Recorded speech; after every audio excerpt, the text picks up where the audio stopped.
Hey there, quick question. Do you have a secret pile of unfinished art lying around? Because I sure do, and it's getting out of hand. So I'm making a promise. I'll finish one of these every month, and I'm challenging you to do the same.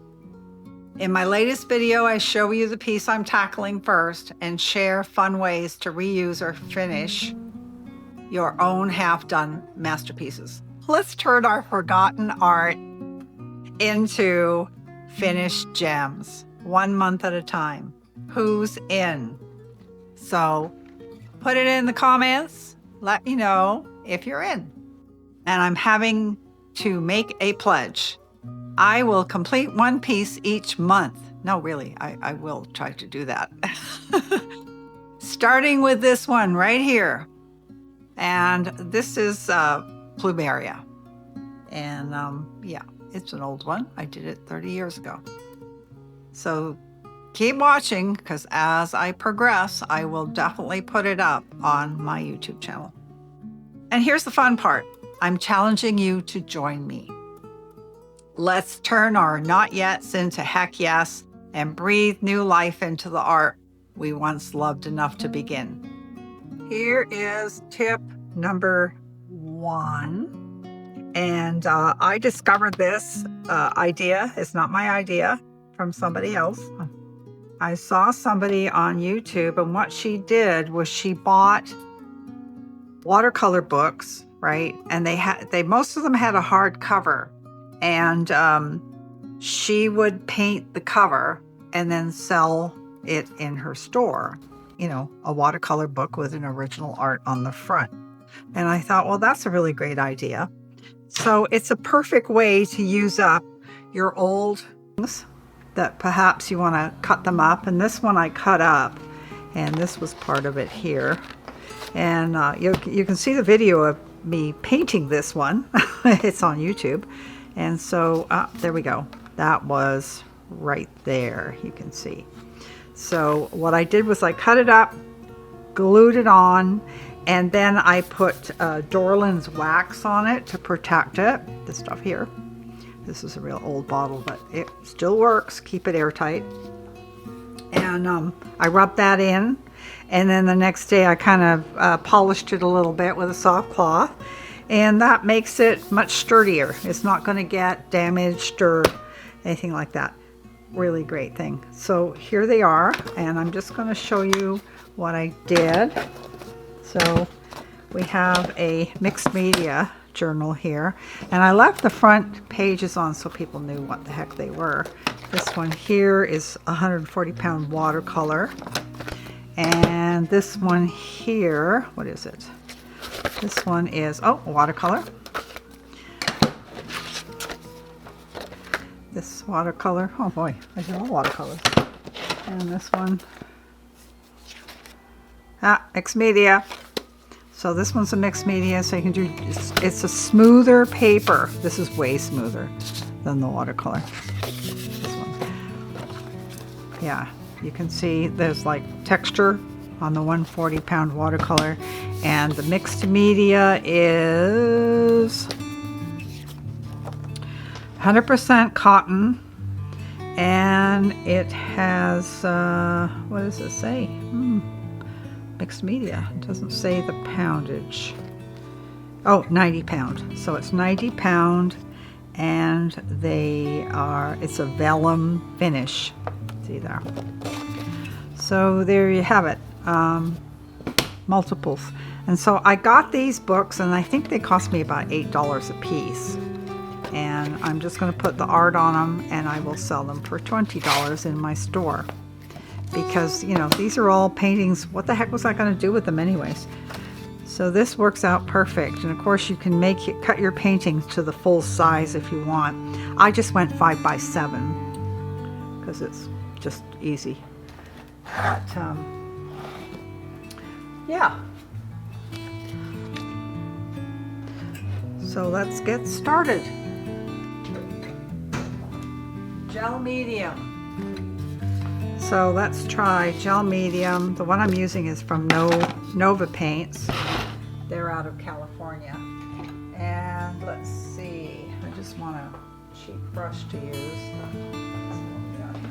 Okay, so I'm going to just paint the back of the piece. Like so, just stick it on there. And put extra in your corners. And then I'm going to put some on the book as well. We'll see how it sticks. Okay, if you have a roller, use a roller.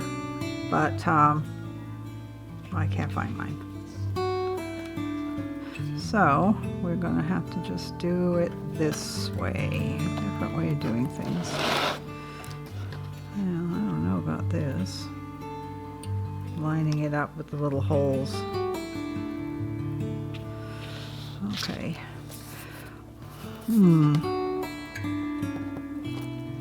It's a little off. Boy, that stuff dried fast. Feels like it's drying really fast. Put a bit more.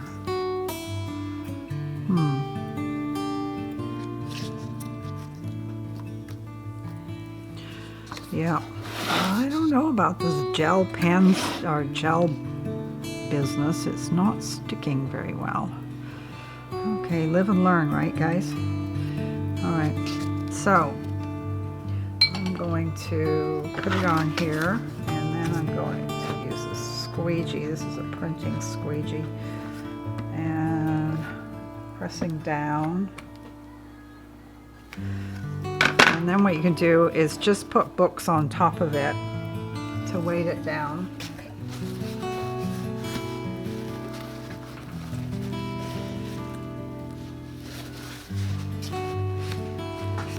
The gel medium is not going to hurt your painting. Okay, so I'm going to just weight it down for a while. Stack these books on top.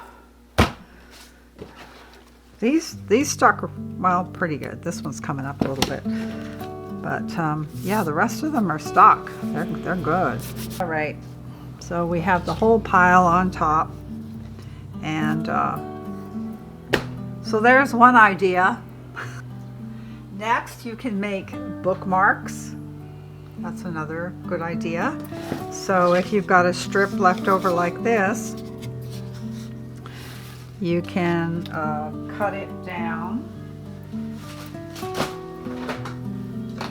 So I have my super cutter right here.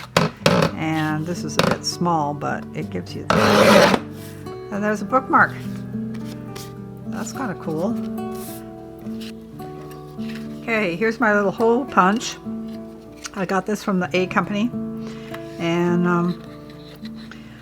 I actually have an influencer thing now on under my YouTube videos in the information, and instead of going down the list, you can just go to my influencer page, and it shows you all my favorite goodies. Okay, so what I just did, punched a hole. This guy is great, and it even collects all your little bits. And then we're going to tie a tassel on it. I have some little tassels, like so. And I just have some cord here. All right. Don't need quite this much.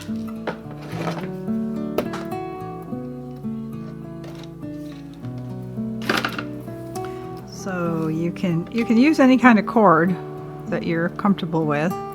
This just happens to be a cord that I have laying around my desk, and stick it through the hole. Yeah.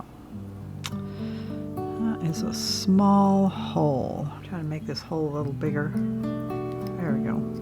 That will help. And I'm going to put it through. Maybe.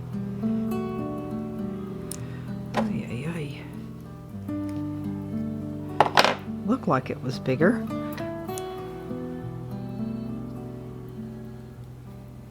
There we go. That was an ordeal. Okay, and for me, since I'm a glass artist, I cannot resist putting on one of my beads. So I'm going to do a little overhand knot right here. So there you go. Overhand knot. I'm going to go get a bead. Okay, so here's my bead. put the cords through. There we go. I think that would match okay. What do you think? That looks good. All right, another overhand knot. Slide it down so it's nice and tight. Okay. Now, I'm going to put this up through here. Okay, I'm just going to do my not overhand knot. Well, maybe. Let's see. Let's do this.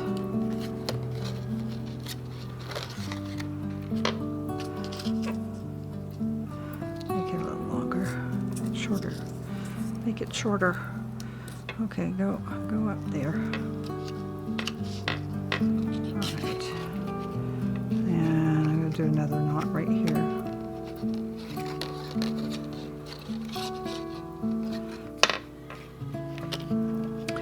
And then,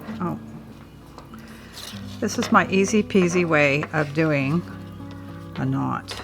So you take your needle with the big eye, and you just wrap it 3 times. It's my favorite. 2 and 3, and then pop it through the eye and pull it through. Oops, get that one through too. And then you got a nice finished knot right there. And then what you do, burn this bit off so it doesn't fray and fall apart. So I'm just kind of melting it all together there. That's only if you get a cord that's kind of got a waxy surface. There we go. So there you have it. Cute little card from leftover art. So go and dig out your art, and I challenge you to finish some. And stay tuned. Have a great day, and don't forget to subscribe and ring that bell if you want to hear from me.